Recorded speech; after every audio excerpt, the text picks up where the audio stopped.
Good morning, everyone. This is Father Nate, missionary priest in Italy, and thanks for joining us today, December 21st, on No Greater Delight, our podcast on Marian feasts and Marian meditations. So today, we're celebrating a number of different feasts. The first one takes us to Our Lady of Saint Acheul, Notre Dame of Saint Acheul in Amiens, France. It's known today as the foundation of Saint Acheul near Amiens, sometimes called the Old Cathedral of Amiens. It's under the title of Our Lady, right? That's why it's called Notre Dame de Saint Acheul. And it was founded by Saint Firmin, F-I-R-M-I-N, the first bishop of that city.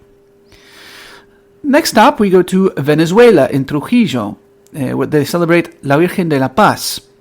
So the story is an interesting one, right? So around 1570, the story goes, that there was a woman with very distinctive features and a very youthful glow, began coming from the mountains in the afternoon to buy candles at the market in the Carmona district of Trujillo in western Venezuela. When some curious men asked her why she walked alone, she said no, not alone, but with God, the sun, and the stars. They asked her where she was from, and she said from nearby. She said, "How do you cross the full ravine, and who helps you?" She said, "My sons, don't forget that I go with God as my protector."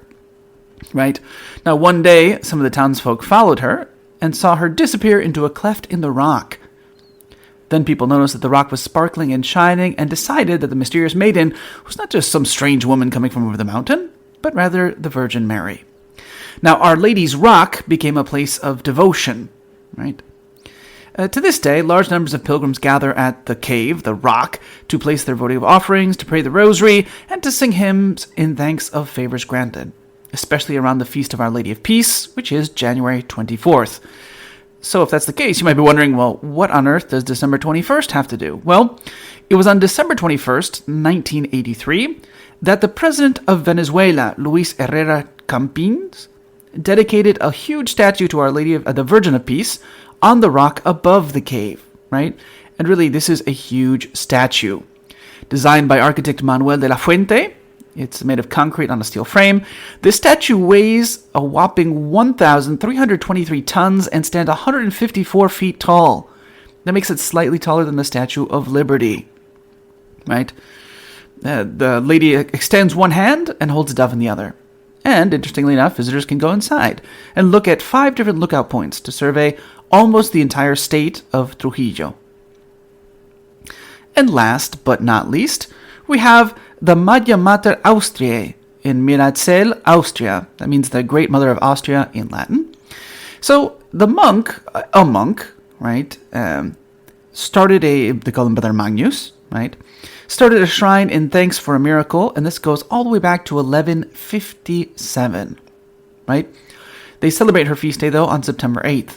So what is this tradition? Well, according to the tradition, around the year 1157, the abbot Otkar of the Benedictine monastery of St. Lambert sent one of his monks to what's now called Mariazell, which is part of the monastery's territory, right? He sent him there to take care of the people in the area. So, with the abbot's approval and blessing, Brother Magnus set out on his journey, and he went accompanied by a small figure of the Virgin with child, carved in lime wood. Now, on the night of December 21st, hence why we celebrate it today, while he was on his way to his destination, a large rock appeared in the road, which prevented him from continuing his journey. So Brother Magnus did the only logical thing, which is to pray to Our Lady to ask for help. The rock miraculously split in two, and he continued on his way. When he reached his destination, Brother Magnus set about building a small cell, which is Zell, I think in German.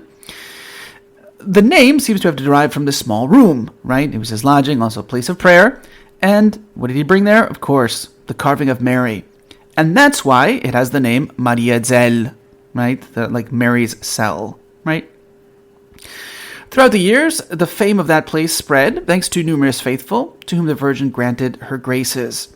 It became the place of pilgrimage par excellence for the inhabitants of the Austrian territories, and it was helped even further because Boniface IX in 1399 granted a plenary indulgence, right? So it's also been important in a particular way for the Habsburg family, right? So much so that they attributed part of it to their victory over the victory of Prince Eugene over the Turkish forces at the Battle of Zenta in 1697, right? So those are all the things that we celebrate today.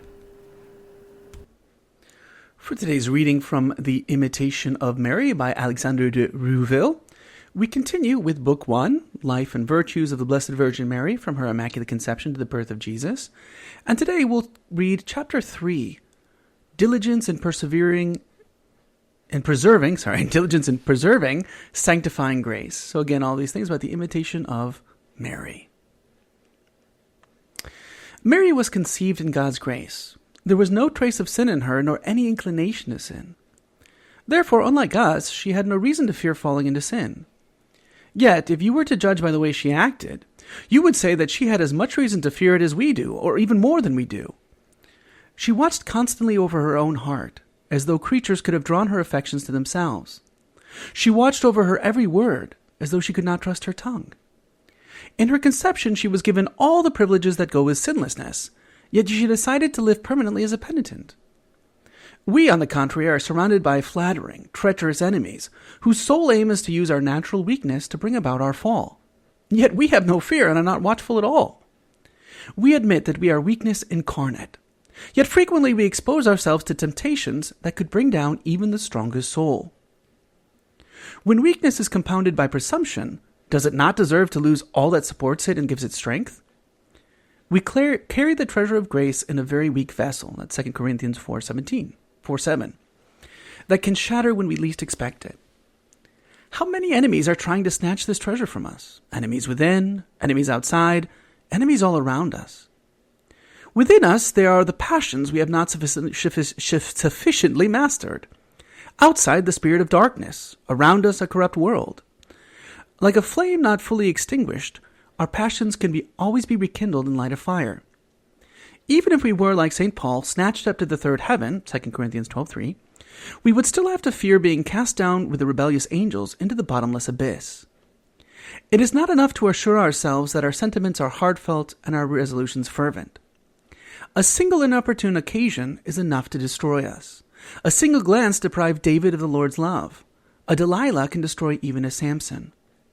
The holiest pillars have fallen after struggling for many years against violent temptations. When we travel the road of virtue, one day does not guarantee the next. After receiving many graces from the Lord, a person may, through unfaithfulness, be rejected by him. A man who relies on his own past resolutions and does not keep close watch on himself will soon be unfaithful to them. Anyone who tries to cross a stormy sea with hidden reefs and does not take all the necessary precautions must expect a quick and tragic shipwreck.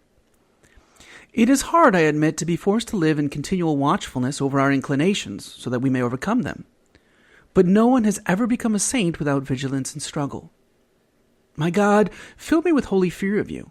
Then I shall be watchful, and my watchfulness shall win for me the strength to emerge victorious from all my struggles. Teach me to fully understand how the grace that makes us your friends and your children is the only good that deserves my deep concern, the only good whose loss should cause me sorrow. Happy indeed shall I be if I never lose this priceless treasure. For then I shall be spared many anxieties during this life, and shall have piled up riches for the life to come. Happy shall I be, happy beyond compare, if I remain faithful to my intention of putting up with every evil rather than expose myself to the dangers of losing your grace.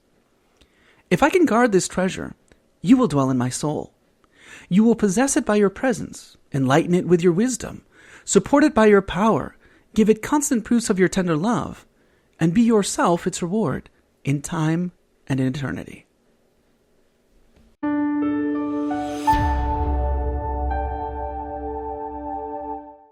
Thank you for listening, and we hope you enjoyed our Marian podcast. As St. John Paul II teaches us, from Mary we learn to love Christ, her Son, the Son of God. Through her intercession, may we grow ever closer to Him.